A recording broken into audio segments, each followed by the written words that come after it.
Hello नमस्कार दोस्तों, स्वागत है आपका हमारे YouTube channel site for civil services. और हमारी पॉलिटी की क्लास चल रही है, इसी को कंटिन्यू करते हुए इसको आगे बढ़ा रहे हैं। आज अगली क्लास है पॉलिटी की। पिछली क्लास में हमने सरकार के बारे में पढ़ा था कि सरकार कितने प्रकार की होती है और कितने टाइप हैं सरकार के। तो देखिए, आगे इसी क्लास को आगे बढ़ाते हैं। हमने लोकतंत्र में दो प्रकार की सरकारें पढ़ी, एक वर्ग के आधार पर और एक स्ट्रक्चर के आधार पर। वर्ग के आधार का मतलब कि किस प्रकार की सरकारें हैं, कैसे काम करती हैं, जैसे माइनर गवर्नमेंट, मेजर गवर्नमेंट और आपकी इंटरिम गवर्नमेंट और आपकी जॉइंट गवर्नमेंट, इस तरीके की। लेकिन स्ट्रक्चर के आधार पर सरकारों के हमने चार प्रकार पढ़े। उसमें हमने आपका पहला यूनिटरी पढ़ा, कॉन्फेडरल, यूनियन और फेडरल। तो हमने देखा भारत में कौन सा मॉडल है सरकार का। भारत में सरकार का मॉडल,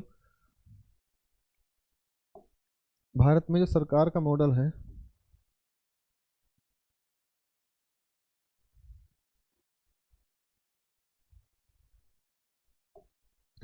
भारत में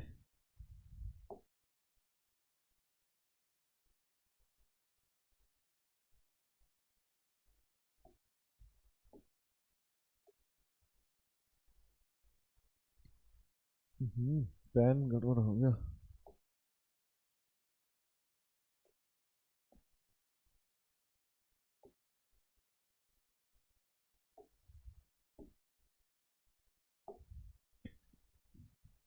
भारत में सरकार का मॉडल, यानी कि लोकतांत्रिक भारत में, या भारत में सरकार का जो मॉडल है, भारत में सरकार का जो मॉडल है वो कैसा है? यूनियन। वो कैसा है? Union structure. Union structure, union structure का मतलब क्या होता है? यूनियन का मतलब है संघ। संघ का मतलब है जब सब लोगों ने मिलकर एक भारत के राज्य का निर्माण किया। भारत राज्य का निर्माण किया, भारत राष्ट्र का निर्माण किया, एक ही बात है। राज्य एक देश को ही कहते हैं। मैंने आपको पढ़ाया था पहली क्लासों में कि भारत कैसा है? यूनियन है। यूनियन का मतलब होता है संघ। भारत के संविधान में लिखा है India is a union. India is a union का मतलब है भारत एक संघ है। किसका संघ है? भारत किसका संघ है? राज्यों का संघ है। भारत राज्यों का संघ है और ये एक अटूट संघ है, यानी कि कभी टूट नहीं सकता। चाहकर भी भारत के राज्य भारत से अलग नहीं हो सकते। क्यों? क्योंकि इसमें सेंटर को पावर ज़्यादा है। सेंटर को पावर ज़्यादा है, राज्यों को पावर कम है। अर्थात जो मेन शक्ति है वो सेंटर के पास में है, इसलिए इसे यूनियन स्ट्रक्चर बोला जाता है। फेडरल इससे थोड़ा अलग होता है। फेडरल में राज्यों के पास शक्तियाँ ज़्यादा होती हैं। यूनियन में भारत यूनियन स्ट्रक्चर है, इसका मतलब भारत राज्यों का संघ है। संघ का मतलब ही क्या है? राज्यों में शक्तियों का बंटवारा। संघ का मतलब क्या है? संघ का मतलब क्या है? संघ का तात्पर्य, संघ का तात्पर्य का मतलब क्या है? शक्तियों का बंटवारा। शक्तियों का बंटवारा। और शक्तियों का बंटवारा का मतलब क्या है? शक्तियों का बंटवारा अर्थात कौन सी शक्ति? तो जो संविधान ने शक्तियां दी हैं, मैंने कल बताया था आपको कि जो संविधान में जो शक्तियां दी हैं वो किस किस में बांट दी गई है? सेंटर में और स्टेट में। सेंटर के लिए सेंटर लिस्ट है और स्टेट के लिए स्टेट लिस्ट है, और दोनों अपने अपने लिस्टों पे काम करते हैं। अर्थात शक्तियों को बाइफरगेट कर दिया गया है, अलग अलग बांट के दोनों को अलग अलग शक्तियां दे दी गई हैं। कोई किसी दूसरे की शक्ति में टांग नहीं अड़ाएगा। लेकिन जब कभी ऐसी स्थिति आ जाएगी, इमरजेंसी की स्थिति या विपरीत परिस्थिति उत्पन्न होंगी देश में, तो किसको पावर किसको ट्रांसफर हो जाएंगी? सेंटर के पास में सारी पावर ट्रांसफर हो जाती है। ठीक है। कुछ लोगों के अधिकारों को छोड़कर, कुछ ऐसे अधिकार जो फंडामेंटल राइट्स हैं उनको छोड़कर सारे अधिकार किसके पास चले जाएंगे? सेंटर के पास। इसलिए भारत यूनियन अर्थात संघ है। अर्थात संघ होते हुए भी हमने शक्तियों का बंटवारा कर रखा है। ठीक है। तो हमारा जो संघ है उसका झुकाव किस तरफ है? थोड़ा केंद्र की तरफ झुकाव है। तो ये संघ कैसा है? तो भारतीय संघ जो है, भारतीय संघ जो है, यूनियन जो है, या भारतीय गवर्नमेंट कैसी है? भारतीय गवर्नमेंट कैसी है? सरकार, संघ कैसा है? संघ का मतलब है राज्य, और उसमें सरकार काम करती है। तो ये सरकार कैसी होगी? ये सरकार, इसका जो स्ट्रक्चर होगा, इसका जो स्ट्रक्चर होगा वो कैसा स्ट्रक्चर होगा? इसकी संरचना जो होगी वो कैसी होगी? इसकी संरचना बिल्कुल संवैधानिक संरचना है जो हमारे संविधान में लिखी गई है। ये कैसी होगी? संप्रभु होगा, संप्रभु होगा। और संघ कैसा होगा? संप्रभु होगा। कैसा होगा? लोकतांत्रिक होगा। संघ कैसा होगा? संप्रभु होगा, संप्रभु होगा, लोकतांत्रिक होगा, गणतांत्रिक होगा। और क्या होगा? गणतांत्रिक, गणतांत्रिक होगा। और क्या होगा? पंथ निरपेक्ष होगा, पंथ निरपेक्ष। कैसा होगा? पंथ निरपेक्ष। और एक तरीके का और होगा, कैसा होगा? सेक्युलर कहते हैं जिसे, पंथ निरपेक्ष। और एक होता है सोशलिस्ट, समाजवादी, समाजवादी। तो ये हमारे संघ की विशेषताएं हैं, या स्ट्रक्चर कह लीजिए इसका, कि कैसा होगा? संप्रभु होगा। संप्रभु का मतलब क्या होता है? सोवरन, सोवरन होगा। डेमोक्रेटिक होगा, डेमोक्रेटिक होगा। रिपब्लिक होगा, रिपब्लिक होगा। ये कैसा? सोशलिस्ट होगा। और कैसा होगा? सोशलिस्ट होगा। और सेक्युलर होगा, और सेक्युलर होगा। तो ये हमारे जो संघ है, यूनियन स्ट्रक्चर है, वो उसकी संरचना, यानी कि उसका जो स्ट्रक्चर होगा वो किस प्रकार का होगा? संप्रभु होगा, लोकतांत्रिक होगा, गणतांत्रिक होगा, पंथ निरपेक्ष होगा, और समाजवादी होगा। अब देखिए, ये जो दो शब्द हैं, पंथ निरपेक्ष और समाजवादी, ये हमारे मूल संविधान में नहीं है। पंथ निरपेक्ष और समाजवादी जो है, ये हमारे मूल संविधान के भाग नहीं है। ये इनको बाद में जोड़ा गया है। इनको कब जोड़ा गया? बाद में, भारत के संविधान में 42वां संशोधन करके, भारत के संविधान में 42वां संशोधन करके इनको जोड़ा गया। ठीक है, कब हुआ 42वां संविधान संशोधन? 1976 में। तो 42वां संविधान संशोधन करके ये दो चीजें जोड़ दी गई। उससे पहले हमारा संविधान, सॉरी, या हमारी सरकार या हमारा संघ कैसा है? उससे पहले हमारा संघ, भारत यूनियन कैसा है? भारत यूनियन कैसा है? संप्रभु है, संप्रभु है। दूसरा कैसा है? लोकतंत्र है, यानी कि लोकतांत्रिक है। उसका स्ट्रक्चर कैसा होगा? लोकतांत्रिक होगा।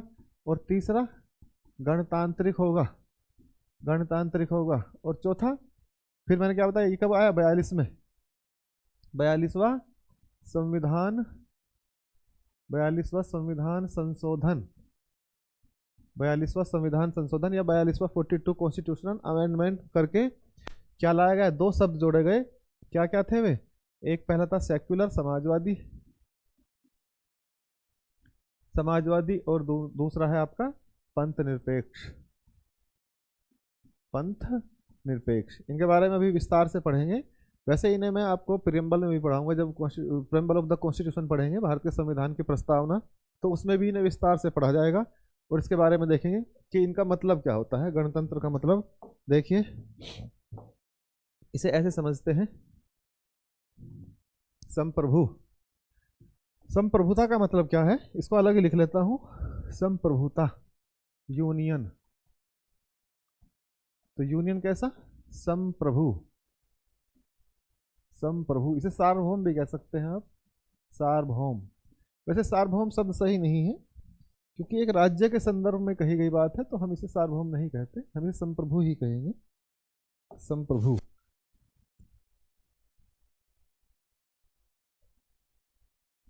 सोवर्निटी, क्या कहते हैं इसे? सोवर्निटी या सोवरन, संप्रभु राज्य। भारत एक कैसा राज्य होगा? भारत एक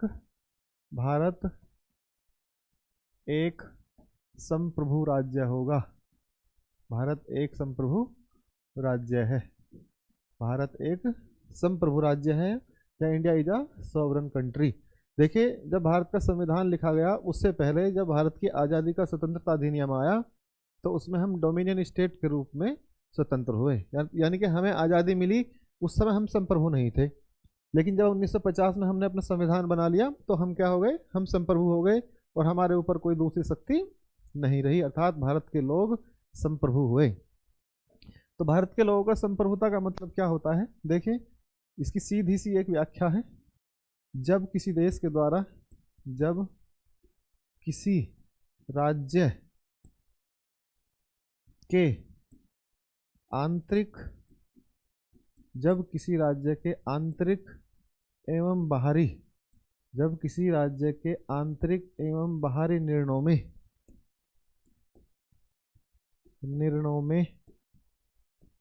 कोई शक्ति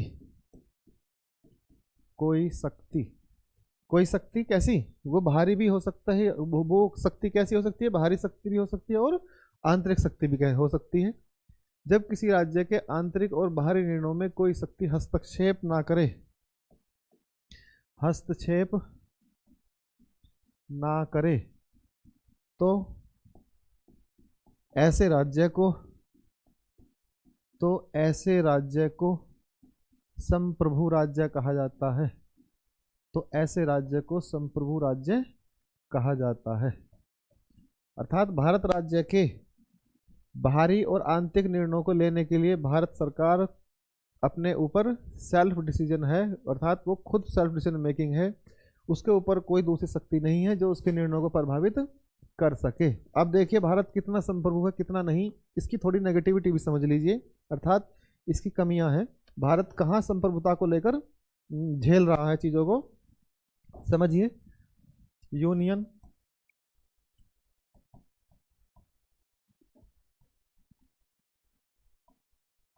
भारत, क्या लिख सकते हैं, India, India that is Bharat, Bharat that is India, ठीक है।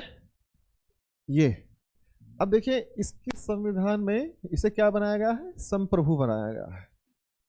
भारत में इसे क्या बनाया गया है, संप्रभु बनाया गया है। अर्थात हमारा लोकतंत्र जो है वो भारत की सरकार क्या बनाता है, भारत की सरकार को संप्रभु बनाता है, सोवरन बनाता है।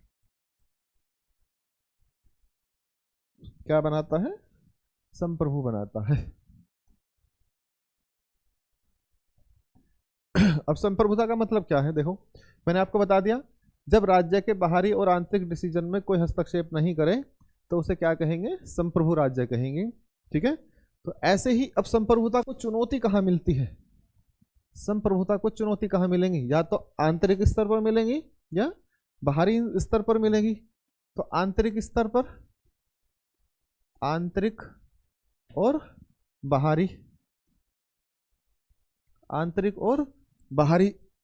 आंतरिक क्या हो सकती है, जो भारत के अंदर कोई ऐसी गतिविधि हो जो डायरेक्ट भारत सरकार की संप्रभुता को चैलेंज करती हो या उसे क्या, उसके लिए खतरा खड़ा करती हो, तो वो क्या हो सकती है, देखिए। तो उसमें सबसे पहले जो हम मिलिटेंट ग्रुप कह सकते हैं, मिलिटेंट ग्रुप, मिलिटेंट ग्रुप। अब मिलिटेंट ग्रुप कौन हो सकते हैं, जैसे नॉर्थ ईस्ट के ग्रुप हैं, जैसे नॉर्थ ईस्ट के ग्रुप हैं। तो नॉर्थ ईस्ट में जैसे उल्फा है, अल्फा है, इस तरह के जो ग्रुप है मणिपुर में, नागालैंड में चलते हैं, वे भारत की सरकार को चुनौती देते हैं डायरेक्ट, यानी कि भारत सरकार के नियमों को वो नहीं मानते, अर्थात भारत की संप्रभुता के लिए कहीं ना कहीं खतरा पैदा करते हैं। तो इस प्रकार के मिलिटेंट ग्रुप, इसी में मिलिटेंट ग्रुप के साथ में जो नॉर्थ ईस्ट के हैं उसमें नक्सल को भी जोड़ सकते हैं हम। नक्सल सिस्टम जो है, अर्थात नक्सल सिस्टम बंदूक के दम पर भारत की सत्ता को परिवर्तित करना चाहता है, और बंदूक के दम पर भारत की सत्ता परिवर्तन करने का मतलब क्या है कि कहीं ना कहीं भारत की संप्रभुता को चुनौती देना। तो नक्सल सिस्टम भारत की संप्रभुता को चुनौती दे रहा है। तो ये भी क्या है, ये भारत की जो आंतरिक सुरक्षा है वो कहीं ना कहीं भारत की संप्रभुता को, भारत राज्य या भारत गणराज्य की संप्रभुता के लिए खतरा पैदा करता है।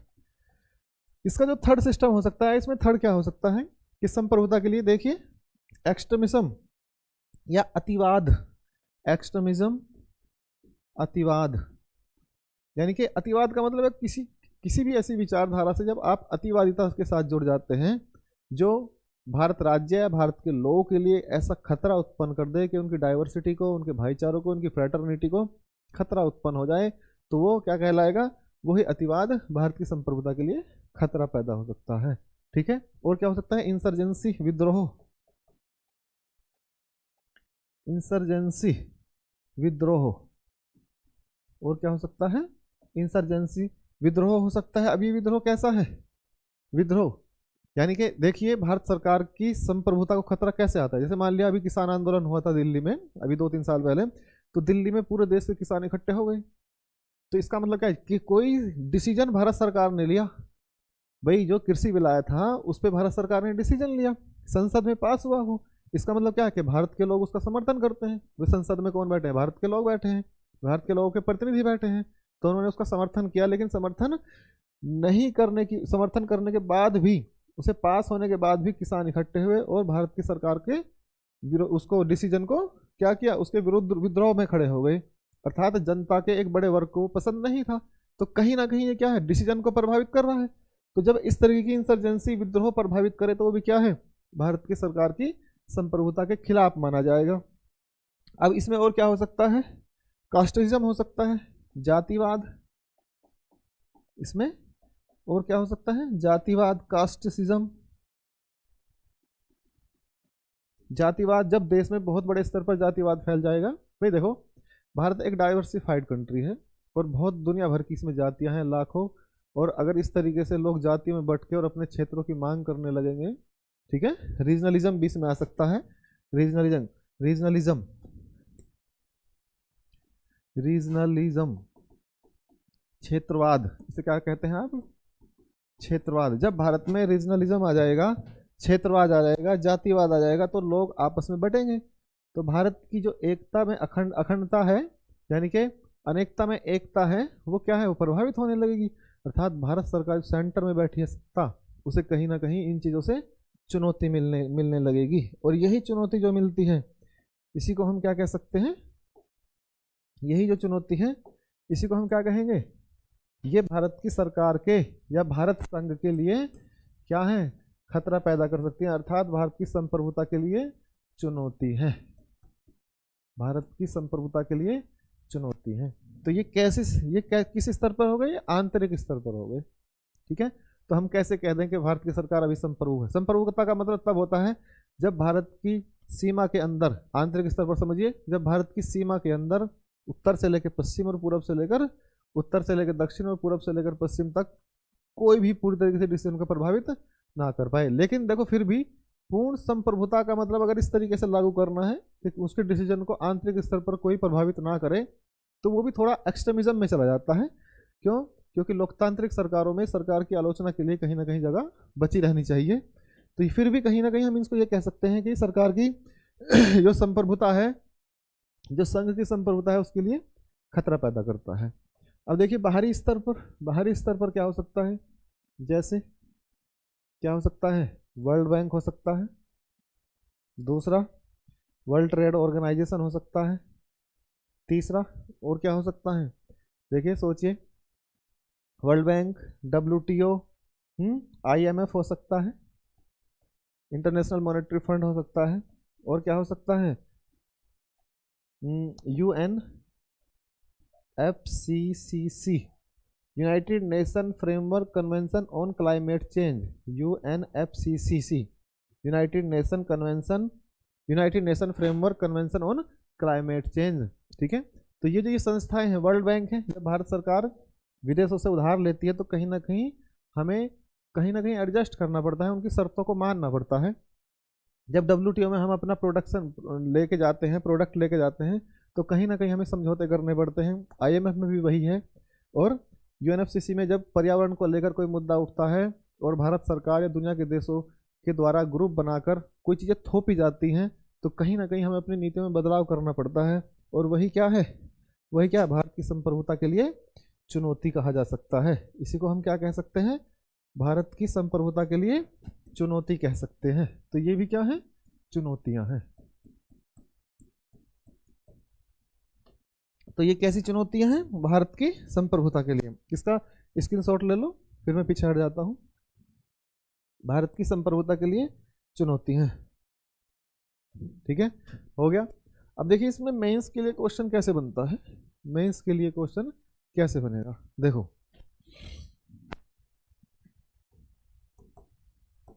मेंस के लिए क्वेश्चन कैसे बनेगा।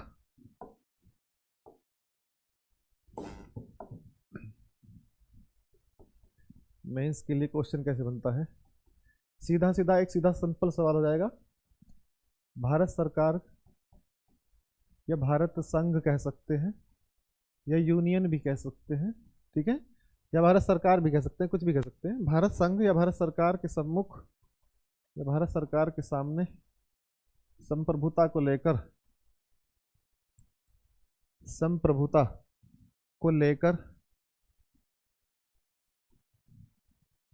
कौन कौन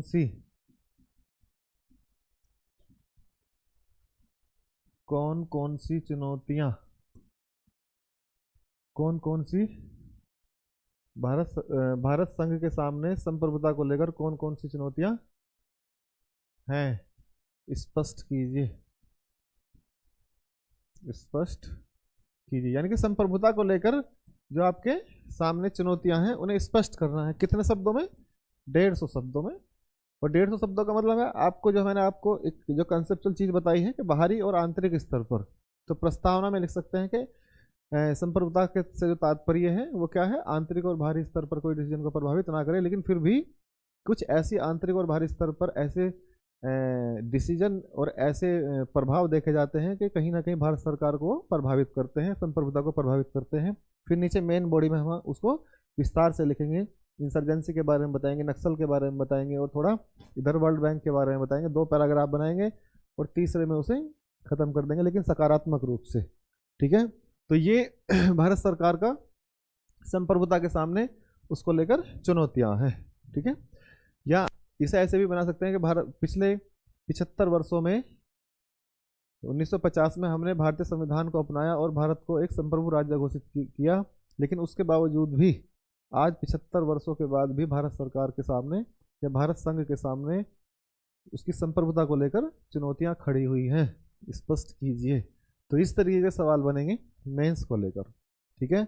और पीटी में भी इस प्रकार का क्वेश्चन बन सकता है कि भारत की सरकार के सामने कौन कौन सी चुनौतियां हैं संप्रभुता को लेकर, तो उसमें 4 ऑप्शन होंगे। आपको उनकी समझ होनी चाहिए कि कहाँ भारत सरकार के डिसीजन और उनकी संप्रभुता को खतरा पैदा होता है। इस प्रकार से तो हमने क्या समझा कि संप्रभुता क्या होती है, संप्रभुता को हमने अच्छे से समझ लिया है। अब देखो इसमें जो भारत सरकार है, इसमें जो भारत सरकार है, यूनियन हमने पहला क्या पढ़ा, सोवरन। दूसरा क्या है, डेमोक्रेटिक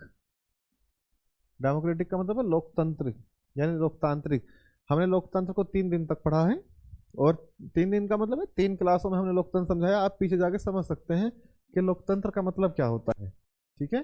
भारत के लोगों का, लोगों के द्वारा, लोगों के लिए शासन लोकतंत्र कहलाता है। ये मैंने आपको विस्तार से समझाया है। इसके बाद गणतंत्र आएगा, रिपब्लिक। गणतंत्र में और लोकतंत्र में थोड़ा सा डिफरेंस होता है,